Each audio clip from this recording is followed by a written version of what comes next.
ছাত্র শিক্ষক কেন্দ্র, সংক্ষেপে টিএসসি, ঢাকা বিশ্ববিদ্যালয়ের একটি গুরুত্বপূর্ণ সামাজিক ও কার্যকলাপ কেন্দ্র।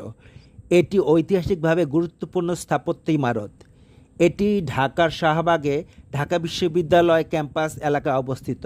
শিক্ষক শিক্ষিকা ছাত্রছাত্রীদের মধ্যে একাডেমিক শিক্ষা ও জ্ঞানের পাশাপাশি অন্যান্য জ্ঞান সুকুমার বৃত্তি চর্চার প্রয়োজনে ছাত্র শিক্ষক কেন্দ্র প্রতিষ্ঠা লাভ করে। কেন্দ্রটি 1961 সালে ঢাকা বিশ্ববিদ্যালয়ের জনবিষয়ক বিভাগ কর্তৃক প্রতিষ্ঠিত হয়। মূল ভবনটির ডিজাইন করেছিলেন গ্রিক স্থপতি এবং নগর পরিকল্পনাবিদ কনস্টান্টিনোস ডোক্সিয়াডিস।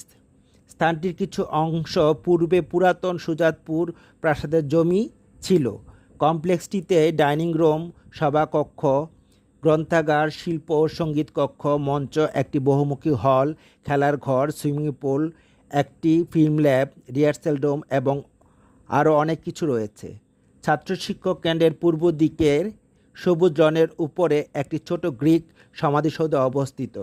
এটি 19 শতকে বাংলাদেশের বিদ্যমান ক্ষুদ্র গ্রিক সম্প্রদায়ের একমাত্র চিহ্ন।